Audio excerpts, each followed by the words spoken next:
Yo, I was having a whole conversation with myself and I didn't even realize that like I have to click go live in here on oh girl, it's always a struggle. I was on for like a good 3-4 minutes sitting here talking to myself, I guess. All right.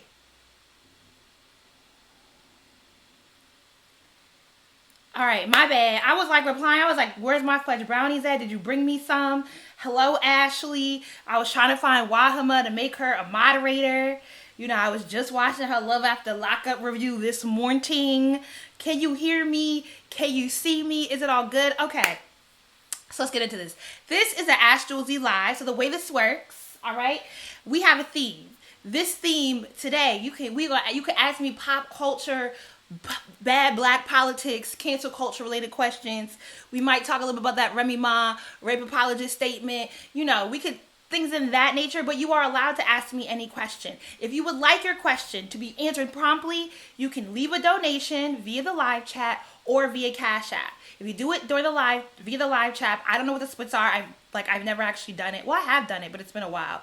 But you put your question wherever, however you do the donation, wherever you do it at, you put your question in there so I can see it. So if you leave a live chat donation in the description or whatever, put your question. If you leave it in the Cash App in the for section, put your question, and I will answer your question immediately. That's how it works. Okay? Think of it as like, and I'm gonna be taking notes if we come up with any other like pop snark, not pop snark, girl, but any general content themes. Let me see. Is it easier? I wish there was like a live app for the phone. YouTube is just lagging on the social media front. It really is just not the greatest. All right.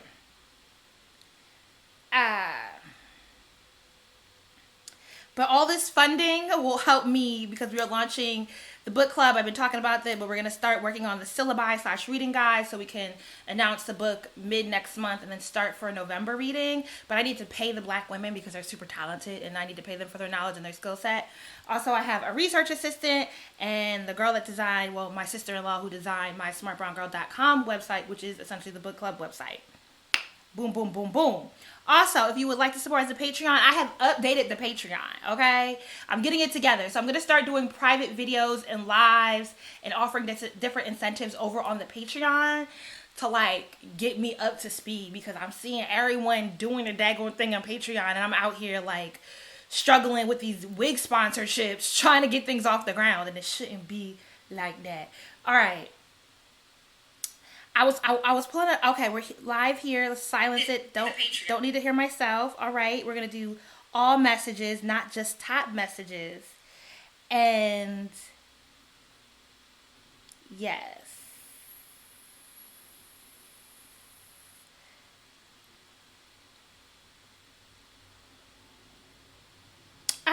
depends on how I feel. I typically leave these up. I delete my Instagram lives unless there's like a error on YouTube. I typically will leave my YouTube lives up for viewership. But we could, I mean, Wahama, just call me Wah, WAH, does the Love After Lockup reviews. How do I feel about Lizzo's stardom in terms of who her audience is, fat black women in the industry, and Azalea comments? I feel like I talked about this in Pop Snark, my last Pop Snark. Did you watch it? Or maybe there was some video where I mentioned the fact that like Azalea, Lizzo, am I saying it correctly? Lizzo has a largely white audience, which is why I feel like certain black intellectuals and black people in general want to go after her. Because what she stands for, what she represents is definitely, and I think very consciously, black women, but her audience tends to be very white because she does make synth pop, 80s style pop music, which I like a song or two, but it's not like my favorite. I think Azalea's comments, like Azalea doesn't count, like the broken clock is right twice a day, and she will always find people that will agree with her just simply because of her stardom. But when she's coming from a place of malice, there's no merit in her comments. And that's just where I'm at with that. Can we please cancel Yes Jules for dissing Big Boy? Thank you, Brielle Knox, for the donation. Look, this is the thing about cancel culture. Like, are we really canceling people? I think there has to be, like, the thing with canceling someone is that the labor of ensuring that they're canceled comes down to us and our awareness. Like, yes, Jouelzy is heavy into the music industry. She, like, Meg Thee Stallion is cool with her. You know, a lot of other people in the industry are cool with her. And I see it on their Instagrams, and I'm always kind of like, well, how much do I really want to be the one to be like, girl, stay away from her. You know, SZA's cool with her. A lot of the young black Summer Walker is cool with her. And so, you know, you always want to be like, back up. Like, don't fuck with her. But, like, who's going to ensure that people are not dealing with her? Who's going to ensure that people are not hiring her and that we are always, you know, ensuring that she stays canceled? Because she just has, yes, Jouelzy is this white girl from Florida, Miami, or she lives in Miami, and she basically, like, puts on shows. And she gets hired a lot for, like, hosting festivals and hosting specifically rap and hip-hop type events. If there's always an audience for her, it's going to be extremely difficult for us to cancel her. And I really just don't want to give any more of my outrage to her. Would a certain level of Patreon get the syllabi for free? Yes. A certain level of the Patreon gets the VIP book club membership, which means you therefore get the syllabi for free because you can either become a Patreon, or when we do launch the book club, there will be a VIP track, which you pay for, and then you'll get the syllabi for free. So there's 2 ways to skin a cat.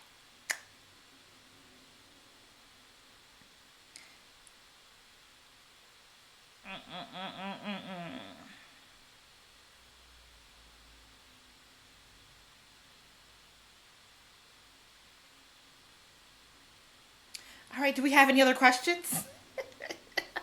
Like, that's always what you do with the live. It's like the silence. The silence.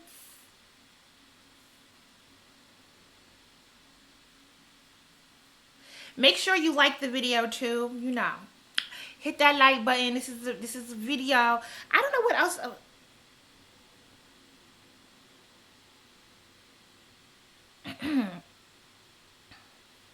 I was thinking about doing a whole video explaining my love for the baby, KIRK Kirk Day, because the comments on my last Pop Snark and the comments people have made questioning why I would like him, alluding that to who I date and how I date, I think some people are just confused. But let me know if y'all think that would be a good video topic. All right, musing of sorts. Thank you for the Canadian Munties. What do you think of Rihanna giving Fabulous a platform to perform on the Fenty show, being that he was accused of domestic violence and she has a history with it? I will say, I think when it comes to wealthy people, that in general, we are very forgiving of people of wealth as long as they have a sheet of wealth. In the same way that, like, I honestly, I don't really follow Fabulous, so I would have never known. He's not on my radar. But I took more of an issue of Rihanna's honoring Sean King, who has notably scammed black women and, you know, queer black people and just black people in the Black Lives Matter movement, people that are trying to get, like, their stories told, who have faced some sort of issue with the police or their state politics or whatever. And even after it's been well documented, his scams, it's been well documented that he ain't up to no good, he was still honored. Right? But again, who is like, and I think I take issue with the Sean King thing because there were people that were trying to hold Rihanna and her team accountable. There were people who lovingly made it known to her that it was an issue.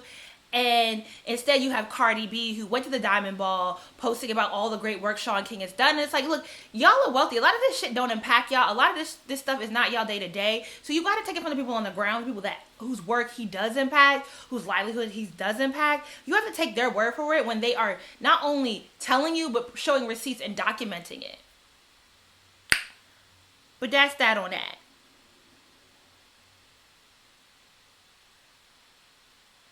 My question is, what do you think about people using the one drop rule to describe every mixed race person? I feel like some people using it outside of its historical context.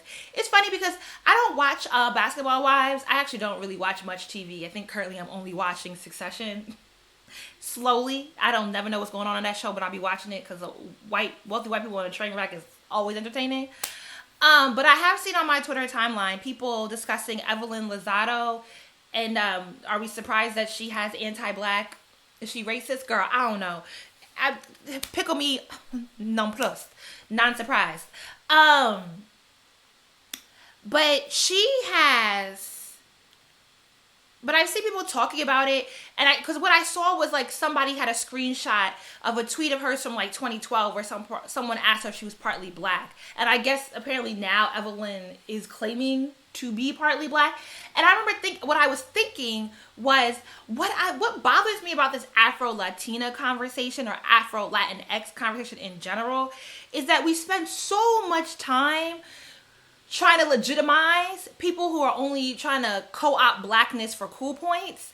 You know, we spend so much time on the people who can't even tell you which great-great-grandparent of theirs was black, and not on the actual Afro-Latinx people who really need that sort of terminology in order to, validate their existence, I guess, right? And that, identifiably black Latinx people who are both told by their Latin people, other Latinx people, that they're not Hispanic, and then told by the black community that, oh, well, you're not black because, you have this other origin. And so I just don't like how much time we spend on, like, people that are clearly close to white passing, and we don't really spend, and it kind of erases the existence still of the people that need it the most. That's kind of where I'm at on that. Why you still want to be the moderator? I'm going to just I don't even know if anything needs to be moderated, but I'm going to make you the moderator.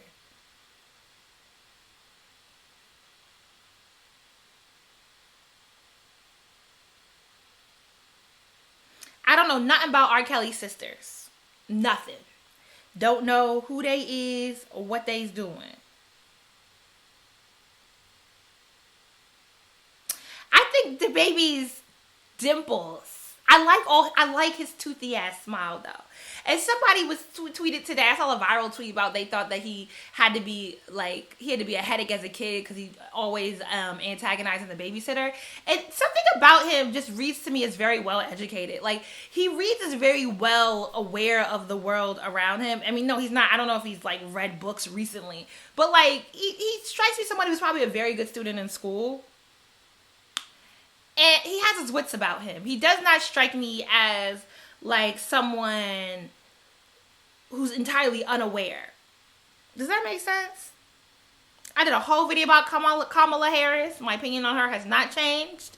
You can find that on my YouTube channel. Julian Castro might drop out. Great. I think he'll make a great vice president on the Elizabeth Warren ticket. Am I able to discuss Remy Ma? So I was thinking, I'm going to give a little bit of tidbit, but I was thinking one of the new features on my Patreon is that certain tiers get to pick a video topic that I produce, and then a bunch more of the tiers will get to then see the long form video that I produce on that topic.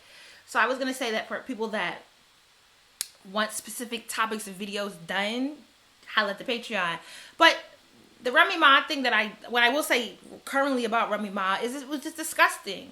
Like, I don't even understand do we understand how the criminal justice system works? Do we understand what it means? I think a lot of us have a really piss poor understanding of what it means to take someone to court, what it means to file charges against someone, and how little power, especially if you do not have the economic means to get a good lawyer, which most of us do not, and not only the economic means, but do you have the network to get a good lawyer? I have been to court.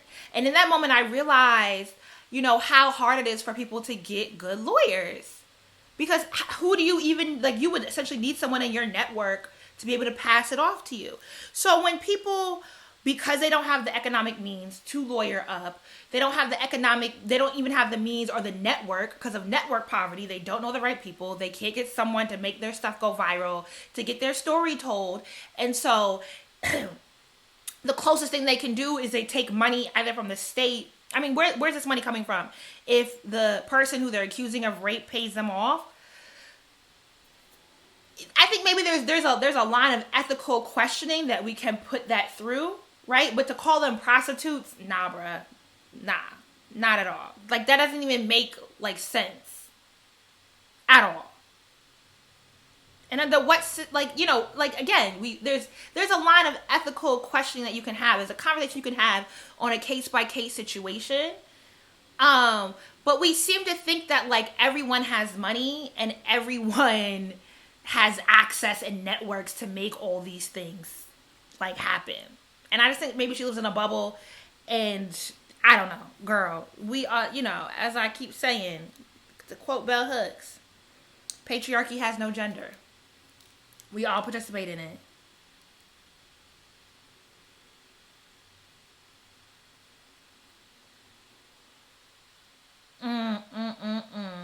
Woo, girl, these comments are moving a little fast.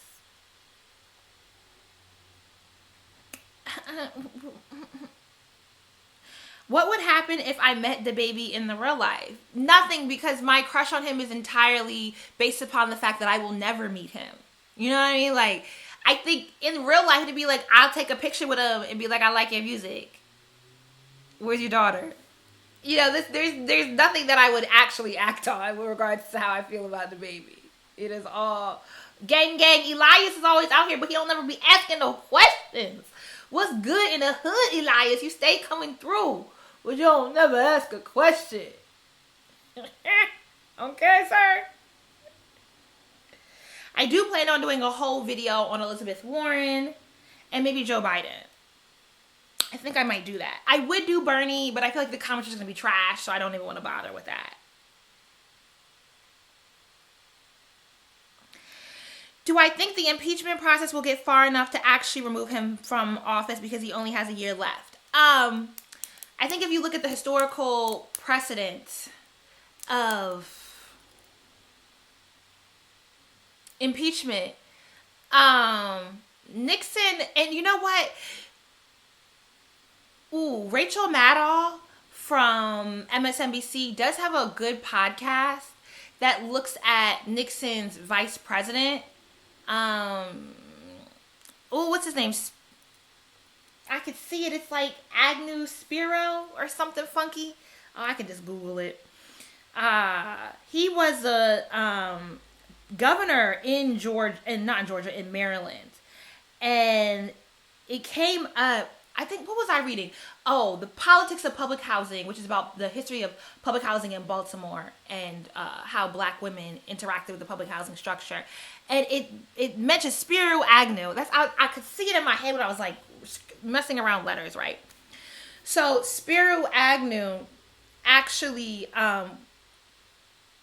was embroiled in his own was it fraud? Like his politics was he was just scamming. He was a scamming, scheming, mafia style politician. And in the book that I was reading about the public housing history of Baltimore, it mentions Spiro Agnew and how corrupt the Maryland state government was because what they did with public housing and the federal funds in order to ensure that public housing was put on the worst lands in Baltimore and that different housing was made for white people. Like this whole structure, which kind of leads to the high poverty rate in modern day Baltimore of today, right?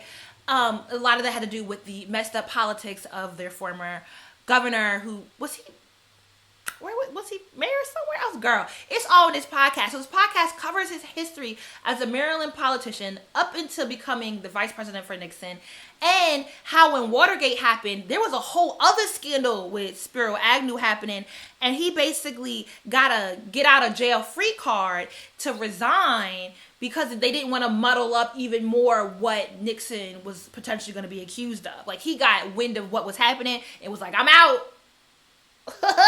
Deuces.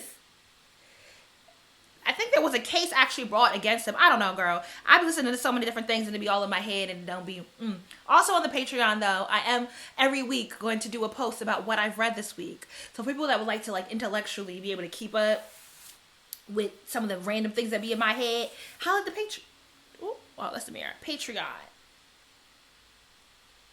But I will put the I will put the name of the podcast in next week's post about what I read.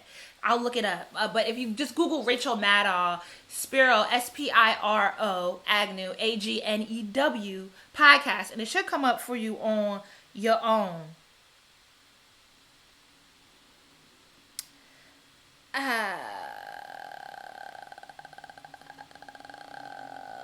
Oh, hello. Someone ran into me at Camp North End. Was it at the First Kind thing? First Kinds? I wasn't at Camp North End on... Oh, I was Friday. I was like, it's been a long weekend, girl. I've been drinking a lot. It's only Saturday. Whew. Yes, I was there. But all that to say, I was talking about... Someone was asking about the Trump impeachment process. Nixon resigned. Was it the crazy white guy with the hair? Well, didn't he start the Trail of Tears? Andrew Jackson? Was he actually impeached? And then Clinton. So no one's actually been like successfully removed from office in our lifetime. But I to me, it's not about the success of whether they remove him from office or not. It is that it is very important for it to happen, especially with going into this next election. Because if the Democrats just lay down and do nothing, there will be, I think this talk about like this apathetic, nihilistic kind of wave that's come over various sectors of society about not engaging in voting and not engaging in their political structure, whether state or local politics or even federal level politics, is because there's a belief that our politicians aren't going to do anything. And I think if they don't move forward on the impeachment, then we will be even more justified in believing that nothing ever happens. And so I do believe that it's important for it to happen. And I think with the period that we have left, it is highly unlikely that he will actually be removed from office. But the investigation needs to happen. The uncovering of facts needs to happen. And, Trump does not do well in conflict. Again, on my Patreon, on what I read this week, I posted a link to a New York Times article by Jamel Bowie that kind of explains justifies why he thinks, the impeachment process is necessary and how historically Trump has reacted in the times of controversy. Hey, Jouelzy, have you seen the Netflix show Hello, Privileges Me, Chelsea? Yes, I'm going to do a whole review on it. It's on my to-do list. I got you. It was not good. My thoughts on Cory Booker is that he looks like a Q-tip, and I'm just not interested. He should drop out and just stay in the Senate, I guess. If New Jersey wants him, they can have him. Again, if you want to bump your question up to the top, you can leave a donation either through the live chat or through Cash App. I do have my notifications turned on, which I usually don't. And you can do it there. Kamaria O'Regan gave me a donation today out of nowhere, so thank you, sis. I appreciate you.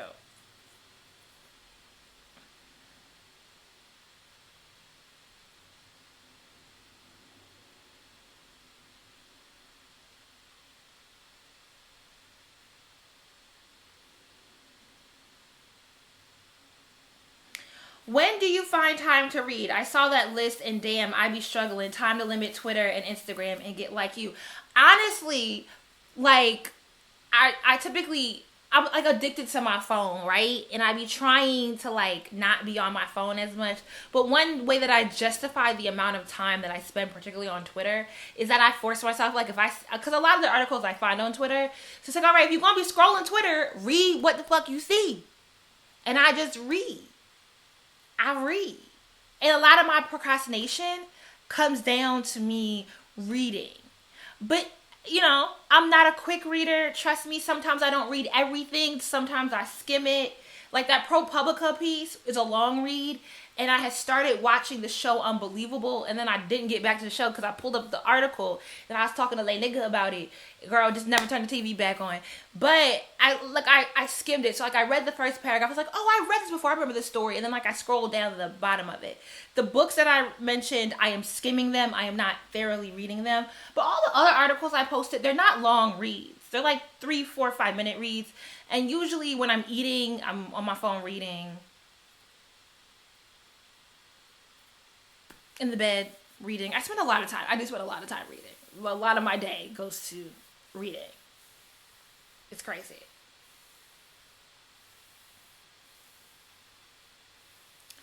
I don't know what Tika Sumter's response to Mixed-ish is, and I was thinking about watching Mixed-ish just so I could do a review of it, because the show historically, Grown-ish had colorist issues. I feel like Mixed-ish is going to too, and who doesn't love reviewing things?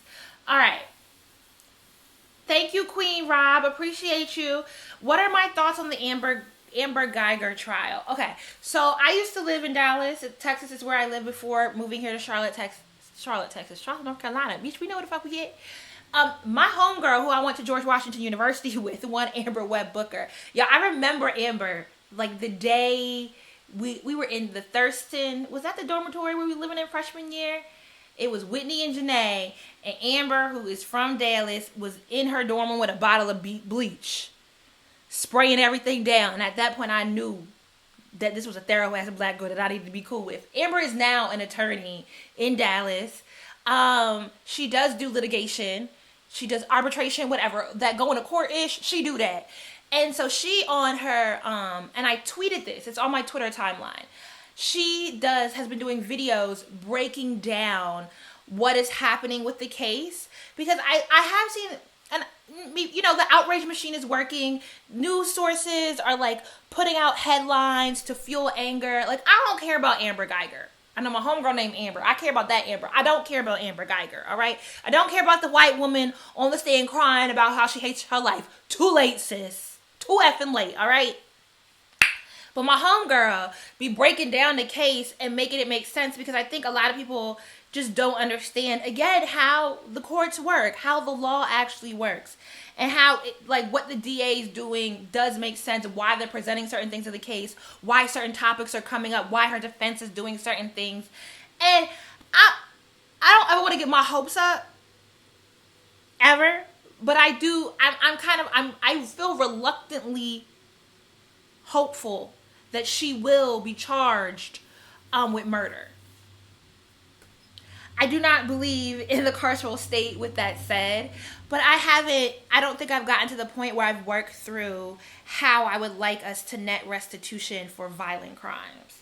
So at this point, she a white woman, she don't need my labor in me caring about how she go to jail or not. That's not my concern, girl. You did the crime. After that, I don't care.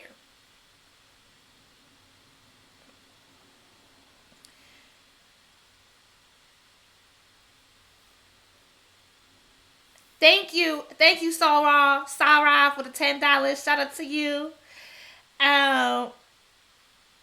Black people need to focus on taking the Senate. That's where all the government powers lie. Actually, my Negroes, what you need to focus on is your state legislature. You want reparations? State legislature. Say it with me. State legislature. You got to figure out how in your county, how in your state, things are done. Because trust me, there's somebody who you have a lot more sway and power over that is screwing you over. Thoroughly.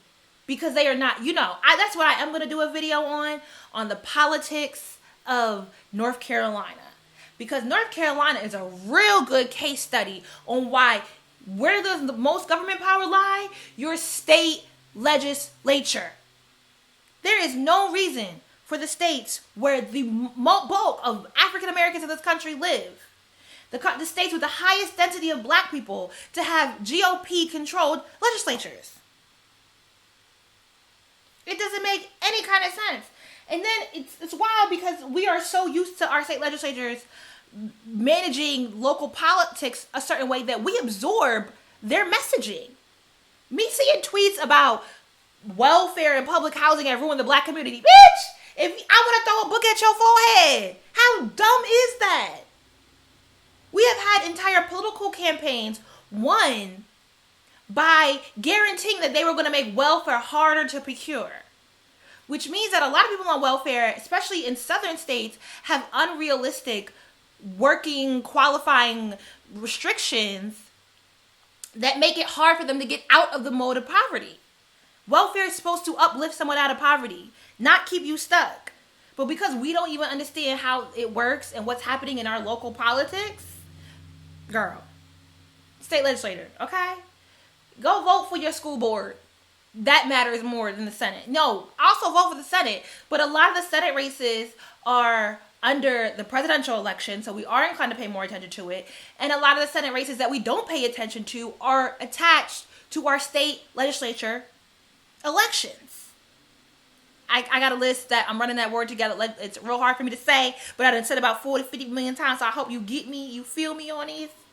Yo, state politics matter, because even if we pass something on the federal level like the ACA or all these policies and plans the current Democrat field is talking about, universal health care, universal child care, and there's a whole long history as to why we do not have universal child care in this country, and it largely comes down to people thinking that it's mostly going to benefit the black community, so therefore we don't get it, okay? And I was at the Warren rally, and she talked about, I was walking out, and I was about to stay, but I had somewhere to go, and she started talking about universal child care.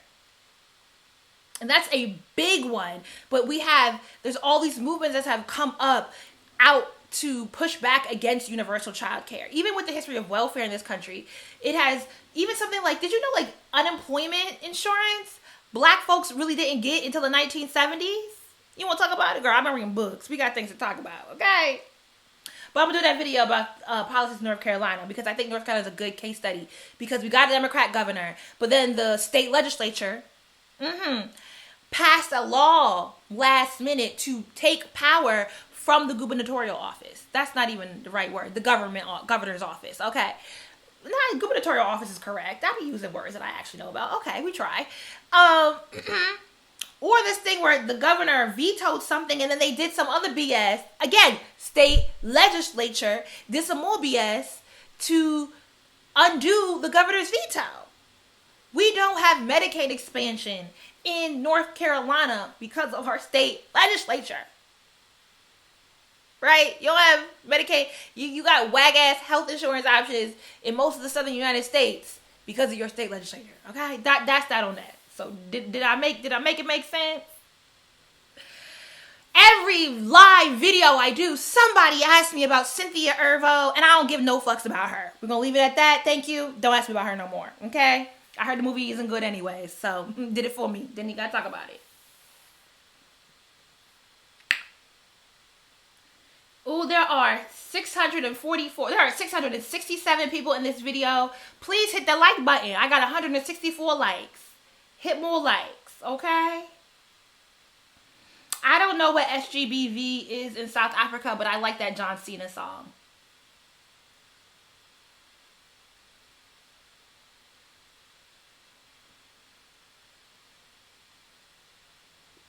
I did not see the piece that states that Pittsburgh, Pennsylvania is the worst place for black people to live. I think a lot of the states is the worst place for black people to live. But, yeah.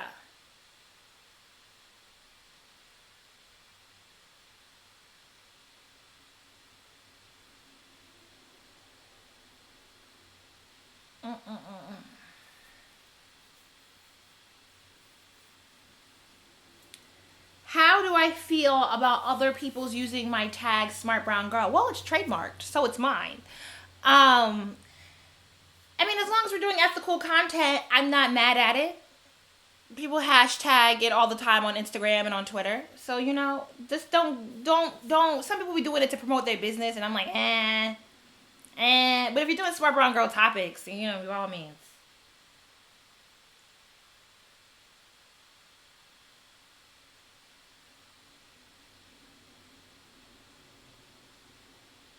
Do I believe that black men let a lot of outsiders in the community that use us to become popular? I don't think this is specific to a gender. I do believe that outside players use our cosign for profit. Because I won't say it was necessarily black men that put Iggy Azalea on. I mean, they definitely helped. But her start was that she had black women behind her.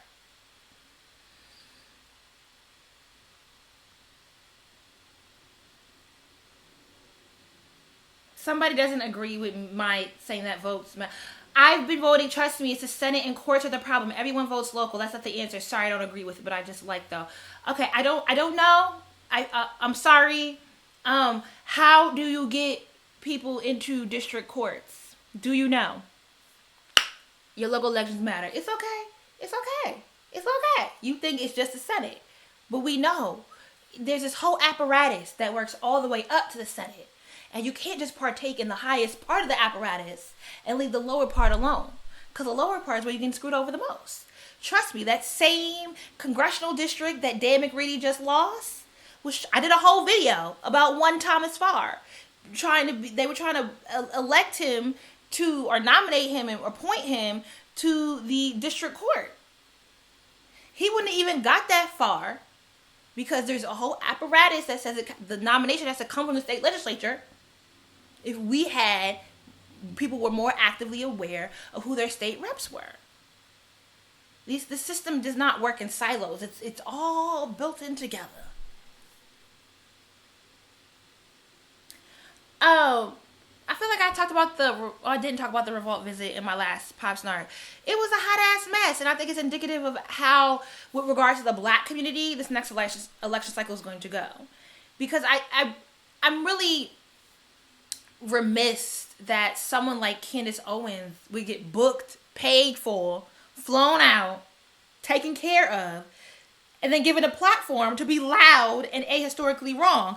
But if she's intellectually dishonest, and if she is now doing this whole thing around invoking black traditionalism messaging to push her conservative agenda, and she's not even really truly a conservative, she's just a grifter. She's pro-Trump for the coins, okay? She just happens to speak in full concise sentences and yell at and be real about her shit. But, let the Republicans give her space to pander and be a grifter. But we as black folks should not be giving her the time of day. And it's like, again, didn't Malcolm, I did say this in a live or something somewhere. Why, if as Malcolm X has said, we are the only people that uplifts our comedians and musicians as intellectuals. T.I. now meeting with Alex Jones and dapping up. It's like when Charlamagne met with Tommy Noodle, the blonde bitch from Texas too. That's another grifter, and y'all are co-signing this BS and giving it time. And my whole thing is, y'all would never give time to people actually doing the work. But somehow we got time for these. Okay. Agnes RT says, thank you for the 10.10 euros. Thank you, sis. Do you think the time when F. Whitaker could play Idi Amin and David Oyelowo could play Martin Luther King is over? Is that time in cinema over? Much love. No, I do not think the time where people from various aspects of the diaspora, because yo girl Lupita is playing Ife Melu in Americana. Now, my only thing about that is, I don't read Americana. That shit is low-key pretty anti-African American, but it's tea for another day. And Chimamanda has said that Ife Melu was supposed to be her. And so for that reason, and because of the book and how much in the book she talks about there's this whole chapter in the book, this whole running motif in the book about Ife Melu's attachment to her Igbo identity and her inability to speak Igbo in a way that would allow her to talk politics with her father. Am I bugging? Is that not in the book? Anywho, I thought the book was just super, super, super Nigerian, that it makes sense. Y'all could have gotten Nigerian for that. But that's not my fight. I'm going to let the people over there in Houston, London, and DC fight that fight. It ain't in New York. I see y'all. That ain't my fight to fight. I'm going to let y'all fight that. But I think there's this thing called exceptionalism that happens, right? The system is not meant to allow a lot of people in. And so it's not that people are consciously saying, oh, we don't want any African Americans to play these roles, so we're going to get David Oyelowo. It is that David has done several of Ava DuVernay's films. And because that network is so small, that he got put on. And what I do think is going to happen is, if we keep respectfully bringing it up and being antagonistic, calling people out their name, and not actually being able to pinpoint to reasonable conversations about this, I do think maybe there'll be more awareness about casting. And if we keep the pressure on these players in Hollywood, that it should just be a broader film. I don't think one person gets on and then they suddenly need to be in everything. She ain't black, but Daisha Palanaco, the girl from Orange is the New Black, she be in everything now. She don't really be having leader roles, but so I be like, that girl staying booked and busy. But I don't need to see Daniel with the light skinned girlfriend that was in Get Out. What the fuck was he in, girl? I don't remember. Yeah, he was in Get Out. I don't need to see him in everything. But I don't mind. I think we just need to have, I think the root of a lot of this, I don't need to frame it as an anti-immigrant or anti-diaspora or like a conflict. We don't need any more conflict in that region. I do think the underlying problem is that the pool of people that we're pulling from is so small, and we haven't really opened up the industry to more players. That's that.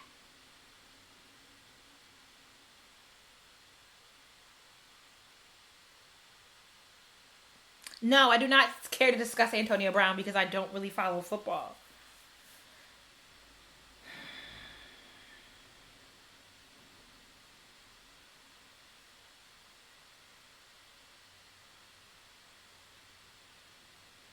You are okay, this person who is trying to make a point about Senate elections being more important than local elections.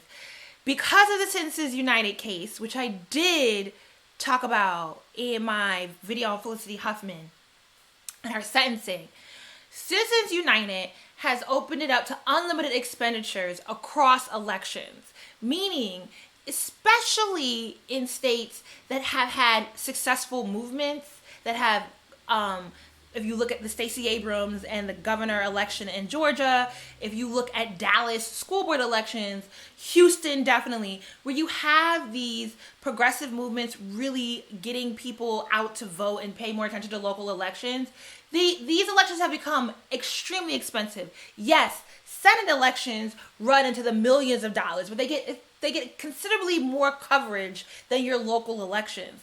But local elections will be just as expensive. And a lot of our state, like Texas state legislature, is set up so essentially you only get like $20,000 a year in employment. They meet for 4 months out of the year, full time though.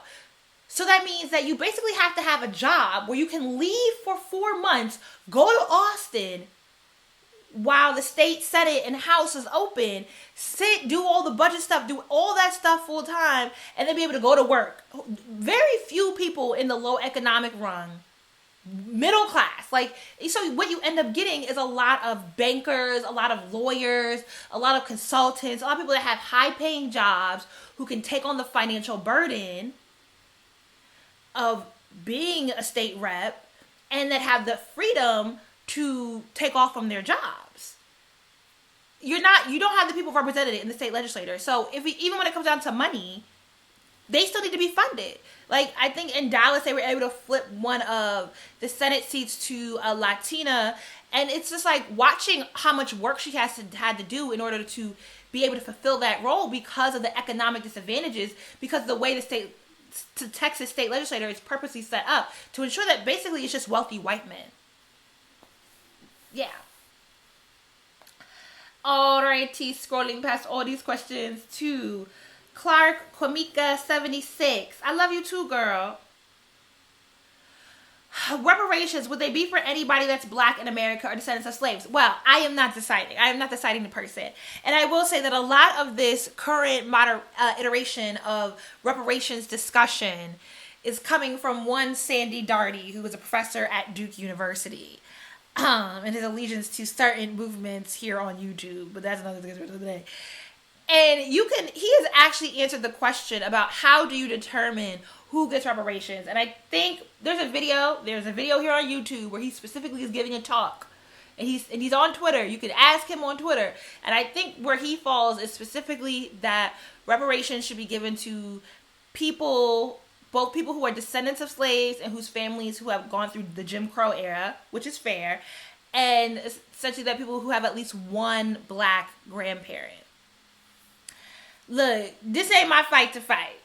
I think reparations is gonna be a lot more complicated than we think it is. I ain't finna fight against it. You know, they want to give me a check. By all means, I qualify. I got 4 black grandparents. We're blackity black, very black. So I'm not concerned about the adjacent folk. Y'all could be concerned about that. I will let you fight that fight. I'm not finna to fight it. Okay, but holla at that nigga, cause this ain't my fight. All right.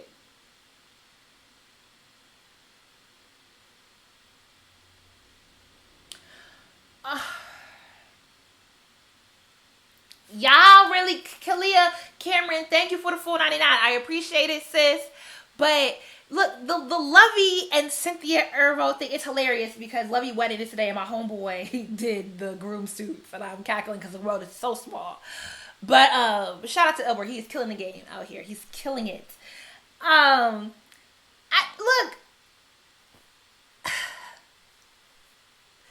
this is just a topic I really don't ever want to talk about because the worlds collide a little too close for comfort. They intersect a little too much. But I will say I have had a discussion with somebody who had said to me specifically, why did I not try and collaborate with certain people? I'm in a cohort, and at the cohort dinner, said people were there. And I was like, do you see how they are clicking up? Do you see how it works? Have you not noticed? If you are not of a certain ethnic group, and if you're not wealthy, they ain't effing with it. So I just leave that over there, and I'll let y'all be mad about it. I ain't got the time or the bandwidth to be mad about it. And the Harry Tubman movie ain't even good. The word on the curb is the movie's not good. So you don't even have to base the fight on, oh, she's Nigerian, she can't play the role, which is, there's too many loopholes. Will Smith should not have played the Nigerian doctor. You know, Forrest Whitaker should not have played Idi Amin. Like, we can pull up time and time again where there has been cross-sector, across the diaspora, and we are not able to universally hold that rule, so I just don't think it's a worthwhile fight. There are so many other things for you to turn your attention to. But the movie ain't even good. So you ain't even gotta make that, but you can just talk about how the movie itself ain't good. Okay? There, you got it? Do we have it?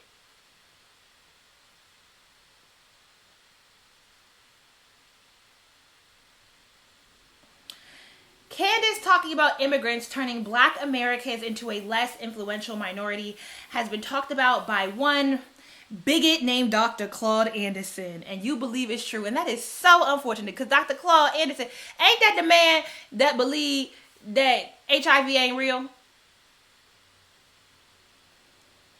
If I remember from the time that I wasted watching Hidden Colors, that was that nigga. And this is the problem. Yep, that one. I'm good. This is the problem. This is the problem. And this is why Candace is dangerous. Because she's, as I said, she's flipping to Black traditionalism. And there are already this nativist, this anti-immigrant movement that is happening. And I have already said that is 120% centered in bigotry. You cannot be anti-other people. What you have to understand, is there an issue in the United States of America about the ways that imperialism have explicitly harmed the Black community? Absolutely. And the way our immigration, the legal, because, you know, you can't just use the umbrella term of immigration, but the way legal immigration happens in America has ensured that imperialism is all up and through the way that works. So it is not that they are taking opportunity from the Black community. It is not that immigrants are doing something harmful to the Black community. It is that what the legal immigration route ensures is that especially when you're talking about Black countries, that they're taking the cream of the crop. If Black folks were able to en masse, African Americans were able to en masse immigrate to other countries, the same thing would happen, right? Like if you look at the Black community in France, it is the upper echelon that gets to move to France and say, you know, the Black literati. There is a community. I have homegirls that are living in France, not even in Paris, but living in France, that are working their way towards citizenship in France. And they are all part of like the same socioeconomic, highly educated, very cultured, well aware. And that's why immigrants come here who come through the legal, I'm not talking about refugees because that's a whole nother, and there is always a hierarchy. There is always a hierarchy. That is why you can have Michael on 90 Day Fiancé. Go watch Wahama's reviews. And then you could have Nigerian Americans as the highest earners in America. There is, and it's not just, it's not, it's not like, oh, it's only impacting Americans. It impacts the entire diaspora. And a lot of us don't travel and haven't traveled to West Africa, but have been, I'm telling you, the way this whole apparatus works, we're not really on the losing end, bruh. There's people back there that are hurting way more because of the hierarchy and the class system that this immigration field creates. And so what we can't just say, oh, you're going to get nowhere claiming that someone is taking something from you, because they're not, and you don't even understand the structure that is at play that is creating this seeming opportunity for one class of people while removing us from it. We're attacking the people and not the systems or the structures, and we're in a circle jerk doing this with each other and getting nowhere.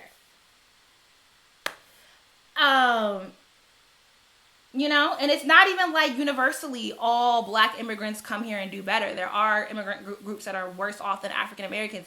And it just, there are things happening. I think the one group of people that did it well was the BSU students at Cornell, who wrote that letter and put down the bullet points of what they wanted the university to do to ensure that black Americans were getting access to the education there. I think that was well done and was well handled. It was still met with pushback, but because of the way they did it, it actually encouraged a good dialogue versus this, you're taking my spot thing. Nah. Thank you, Nika baby. You always be coming through. I appreciate all the love. Has everyone hit the like button? All 780 of you that are watching. Hit the like.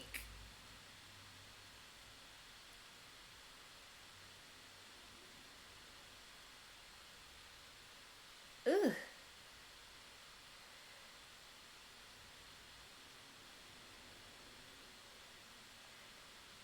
A lot of people were saying that Candace made some sort of sense at the revolt thing, which is why, yes, it is. We have been on here an hour. I feel like I haven't really talked about all the things that I could talk about. Thoughts on a 6th grade girl who went to a Christian school and got her dress cut off by some white boy. I mean, don't y'all think my thoughts is finna be the same as y'all's? One, Mike Pence's wife works at that school. And I'm saying we seem to believe that getting money and access to these white spaces is going to help us.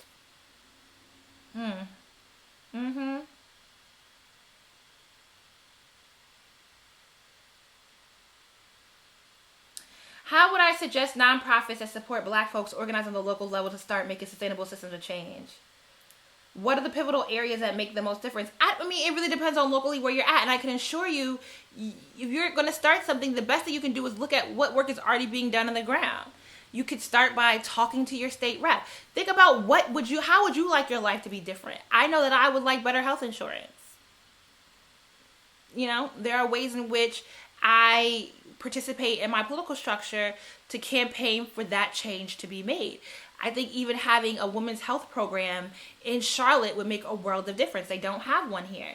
So, but I'm not going to just assume that no one is doing the work to make that happen. I am going to look into what is happening.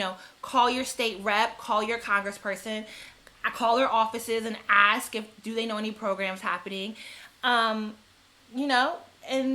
see about meeting with people, going to your local meetings first and seeing about what work is being done, and don't assume that nothing is being done at all. Thank you, Domino Harley. She notices that a lot of black people, especially black women, are hesitant to vote for Bernie Sanders. Why? Did you ever explain why he's not for you? Because how old is Bernie, first of all? This is ageist, but I would like a president that could be president for 8 years. All right? My dude, Bernie Sanders, done been around. He about as old as John Lewis. They both too old. 1941. Where is the age at? He's 78. By the time the election comes, he's too old. First of all, he's 78. Like, low key. I really wish Elizabeth Warren was younger because her age does give me pause. But Bernie is 78 and it shows. Also, when you realize what power the actual presidency has, I think Bernie is much more valuable as a senator. He's been in a state that is very homogenous. He has not had to deal with having to be, bipartisan doesn't really mean much anymore, but he hasn't had to deal with because the way Vermont state politics are structured, he hasn't had to deal with a lot of people, like the complications that someone would in New Jersey, Massachusetts, California. So he has been able to have like a bit more of a pristine track record because, again, the way politics in Vermont are structured. And I just think there are better candidates. He bit antagonistic. I do not like Bernie supporters. And I don't really see, if someone can convince me what he has over Elizabeth Warren, then maybe I would. But I haven't heard that argument. And I have met with people from his team. I've been on retreats with them. We have sat down and talked about it. And it's like, all right, how is he actually going to get, not only is he going to get this passed, but how is he going to get states to ratify these laws that he's talking about? Because you can get it passed on a federal level, but I don't live in Washington, D.C., so I won't reap the benefits of this. How is this going to be passed along on the state level? What is he doing to support local politicians? I get why people don't like Hillary Clinton. I get it. But in that 2016 election, her team was doing a lot of work to get people motivated for down ballot votes. There's that. The Bernie bros are a problem, and I just like Elizabeth Warren better. That's what that comes down to be honest with you. I don't know. If somebody can put me in the direction of what's wrong with Lizzie, then you know. I can I guess go from there. Hit the like button. If you don't want to leave a live chat donation, you can also do Cash App and I'll pull your question from there. But I don't want this to be too long. I guess we can cap out at an hour because I feel like this is all over the place. So like, who's really gonna sit down and watch this? This is like background music to, I guess, for someone you washing the dishes and watching it. That's what is happening.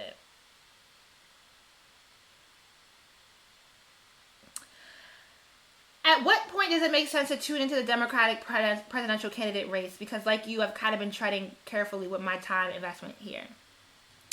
I've been paying attention to it just because and what I do enjoy is that this has been a lot more policy. Like people are putting out actual plans and policy.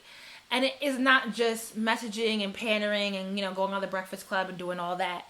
And so my whole thing is I've started paying attention a bit by bit now because I don't want it to become January and I'm trying to catch up on reading everything because Elizabeth Warren has a plan for literally everything. So I've been slowly reading it as it comes out. But what I do, again, Patreon, where I post what I read in a week, I do listen to the New York Times daily podcast just about every morning. And they have profiled most of the Democrat candidates. And that's, have I watched the debates? I watched like clips of them. I watched the Houston one fully. But that's why I haven't gotten around to doing a review on the debates because I literally haven't really spent a whole lot of time sitting down and watching everything from beginning to end. But I have been, reading articles, paying attention, like, okay, what is it, like, what are they talking about? What do I like? And, I give it a little block of, 30-minute block of my day. And then we move on. And we mute it. That's where I'm at. But I think there's so much information wrapped up in the campaigns this season that I would actually say, come November, it would really be time to start tapping in and, figuring out who are you actually interested in, who gives you question, and then once your question is answered, you can keep on moving. And then if you're still interested in someone, you can invest more time in them.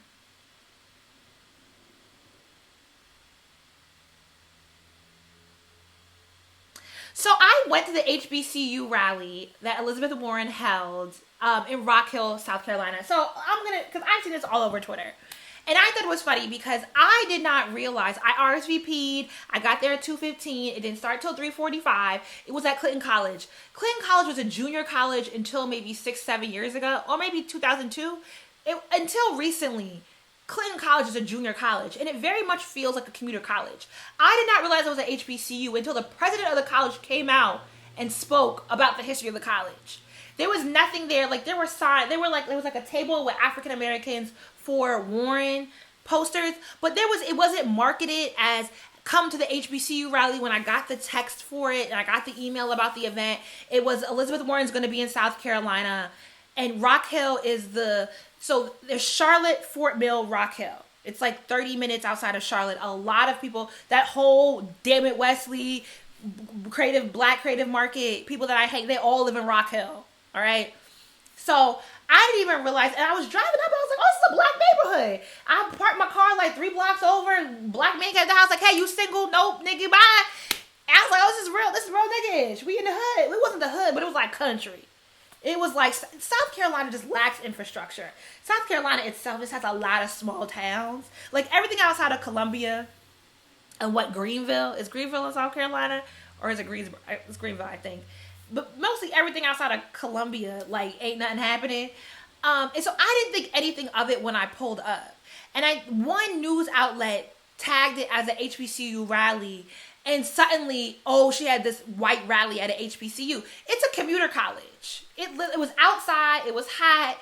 You know, I got Delta tags on my car, so my sorors stopped me. A lot of people were there from Charlotte because it's not really in South Carolina, which would be closer to Columbia. It is closer to Charlotte. And so you get a lot of the people that live in the suburbs of Charlotte who came out to it. And it wasn't advertised as an HBCU thing. And it wasn't an HBCU there are a lot of HBCUs like this in South Carolina too, which I didn't realize until I moved out here. And you start meeting people and you be like, where'd you go to school at? I ain't never heard of that before.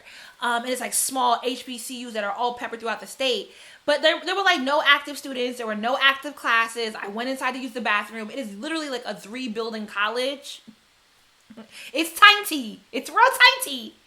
That happens to be distinguished as a HBCU, but it is honestly a commuter college. And she just had the event there. And it made sense to me though, because a lot of, at this point in the race, a lot of her co-conspirators, her competition, a lot of the people, other politicians running, other presidential candidates running, are campaigning heavily in South Carolina. It is a battleground state. But Charlotte is a progressive, and North Carolina as a whole is a more progressive state. So you're not yet expending money into campaigning in North Carolina yet, but you still want to hit that North Carolina market. You do your event in Rock Hill. So you're still in South Carolina, but you get the North Carolina market. And it made sense to me. I don't know. It wasn't really... Now, if she had did it at FAMU, at Morehouse, at Spelman, at Howard, and it was an all-white audience, I think then we could really give pause and there would be legit critiques. But it was at a really small commuter college. And it was a location. So... I mean, they all did there's a state rep who does a barbecue every year in South Carolina, and all the candidates went. And I think it was in Charleston, which is why Yang was in Charleston. So all of them have already done events in South Carolina proper. And if she's coming back to do filler events, it makes sense for her to do something that's closer to North Carolina. And that's kind of why I thought it was in Rock Hill, and why when they have my zip code, they know I'm a Charlotte resident, why I would get an invitation to the event, because it was heavily marketed towards Charlotte residents who support her.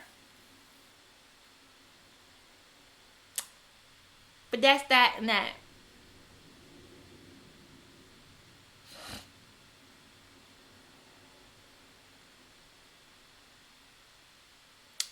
Domino says she's tired of getting rid off as a Bernie bro. When I said Bernie bro, I was legitimately meaning his white male supporters. I wouldn't call anyone who was a black supporter of his a Bernie bro. And I get why black people support him. I don't think there's anything wrong with supporting him. I personally just don't think he can get a lot of what he's talking about done as president. We can argue that point, but I don't know. I think the argument for me always comes down to, but why don't you support Bernie? And it never goes anywhere past like, okay, well, this is who I do support. And I actually think they are very politically similar. But I actually think a lot of Bernie's policy comes from said person.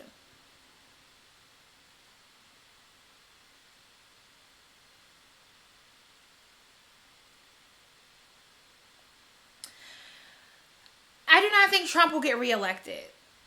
I don't think there's anything wrong with people who have resigned to believing that he will.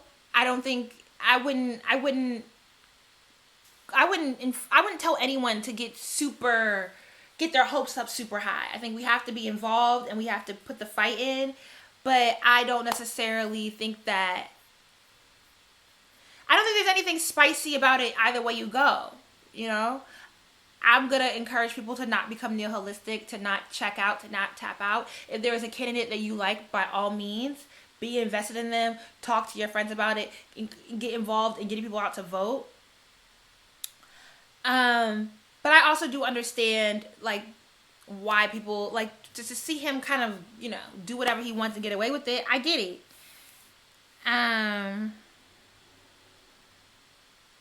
You ain't finna find no conservatives in my audiences. They don't even make sense. Don't even make a lick of sense. But you can try.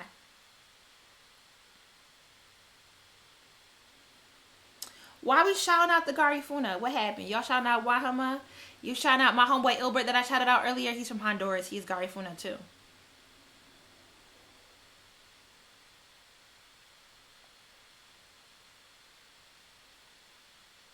Who are currently the top contenders in the Democratic race right now? Because it's hard to keep things straight right now. I think currently it's Joe Biden, Elizabeth Warren, Bernie Sanders, and Kamala Harris, and Pete Buttigieg is still going. Everybody else need to drop out at this point. Who else is left? Klobuchar, I don't know why she's still running. Booker, Who else is there? Some white guy, probably. Andrew Yang. He don't make no sense, but yeah, okay.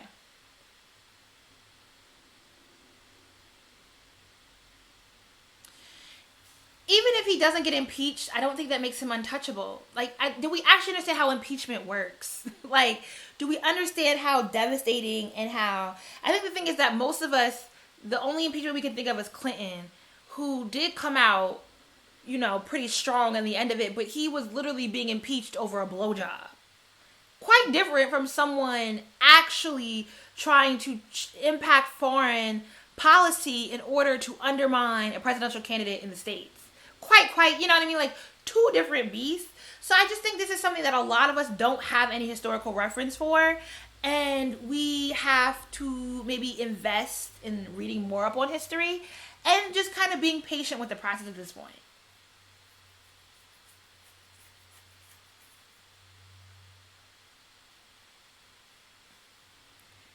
Warren or Hillary Clinton like? Please point to her foreign policy that mirrors Hillary Clinton. Do we even know like her history with the Consumer Finance Protection Board? Is that the CPFB? I'm gonna do a video because y'all wildin'.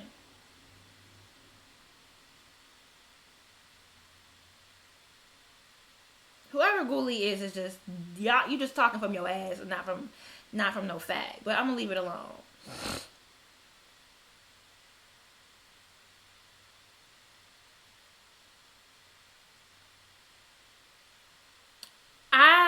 Bit size budget says, I saw my first gender diversity sign outside of a public restroom. What are your feelings about gender diversity and the push for inclusion of non-binary, trans, and gender non-conforming folks? I love a gender neutral bathroom. Let me tell you, I appreciate the F out of them. Because what I hate is old bathrooms. What I hate is stalls where you can see through the cracks. I think people think that gender neutral bathrooms will just be like signs slapped on bathrooms. But in my experience, the gender neutral bathrooms that I have been in have been redone for more privacy to ensure that like you now have stalls that are entirely enclosed. You know, I don't understand the premise of urinals in a men's bathroom. I think that's icky in general. But now you go into a private, like you'll have multiple toilets and sinks, and then you go in and the door closes all the way. No, like the bathroom is nasty. I'm not the person that's spending a whole lot of time in a public restroom, all right? It's mad germs. It be in the air.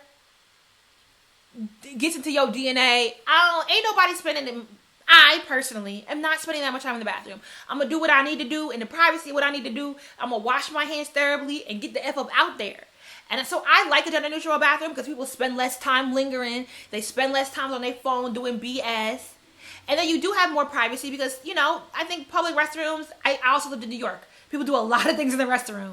You know, people that have lack of housing, lack of running water. You know, I'm not mad at someone being able to go into a restroom and, you know, especially when you're caught out there and, you know, it's like trying to sneak into a gym bathroom because they have more privacy, or they have more like shower stalls and stuff where you can take care of business. You know, we have gender neutral bathrooms. You know, more business can be handled quietly without the bothering of other people and get in and out. But if someone is going to I'm all for, I think a lot of the policy that helps gender non-conforming people, a lot of policies that help people with various disabilities really does help those of us who are cis, able-bodied. Like, we get the benefits of it too. And it's just like wipe your bigotry out the way for a moment and understand the pluses that come with these policy changes. But I love a gender neutral bathroom. I'm here for all of it.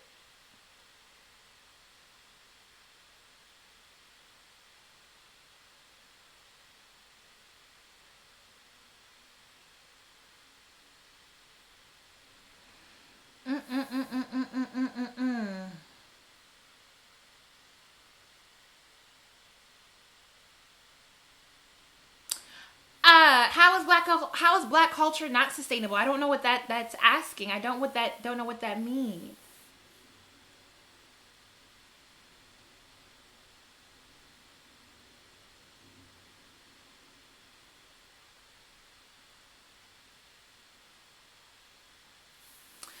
What do I think about the new? Okay, we're gonna do 5 more minutes and we're gonna log off because this is super long, and we're gonna cap out at an hour 15 minutes. But what do I think about the new scramble for Africa among countries outside the continent? And do you believe China is doing a soft colonization? Absolutely. But I think you just gotta read the papers and read what the African countries are selling to China. Like, you know, China is doing a recolonization because they need resources for their own country. And the thing is, what China and Lebanon on the low. It was interesting when I was in Ghana, like this hierarchy of like Chinese, Lebanese, and white people in Accra. It was really weird. But they go in and they keep the money within their communities. They keep the jobs within their communities, and they funnel it back into their own country. But I think that also goes down to colonization and slavery messed us all up. We all hurt. And R.I.P. Mugabe, but he went the way of some BS. And I mean, who's really holding on right now? Y'all got the Rwandan president Kagame. And low key, he's about on his way to being a dictator himself, but he's doing real good. So I don't know. It ain't my fight to fight. But you know, I'm not African, and so I'm aware of it. But that, again, like, there's just certain things that I can't carry that conversation. I can't, like, that's not, what do I do with that? I talk way too much shit about white people to ever run for public office. All somebody would have to do is mine my YouTube channel and run an ad campaign with all the wild things I done said on here in one clip. And, bruh, how am I ever getting elected anywhere?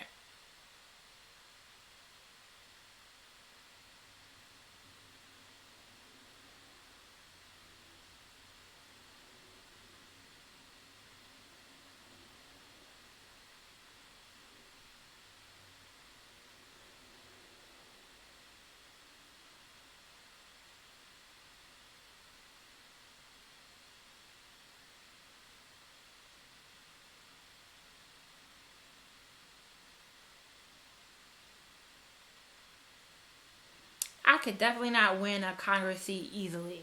Why would I even stress myself out like that? I'm about to be old. I'm trying to have kids and ish. Girl, nah. I'm good. I'm sitting here. There are way more people in your community that you can advocate for being a politician. Because what congressional district am I running out of? What is happening? All right. Thank you, everyone, for joining my Ask Jouelzy Live. I hope this was fun for you. It was fun for me. All 747 of you, 747, hit that thumbs up. Join the Patreon if you have not. I'm curating exclusive content over there. If you are on the Patreon and I have asked a question, please comment and engage so I can produce this content for y'all, so I can get it out. I need to know what's good, what's hood. Let me leave the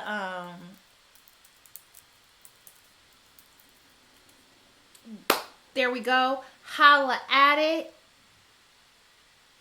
These are not every Sunday. These are whenever I feel like doing them. But I think the next live I'll probably be doing for my Patreon exclusives over there before I get back on here and do another live. But we will make Pop Snark a little bit more regular coming in October. But thank you all. Hope y'all have a good night, and I'ma holla at y'all later. Deuces.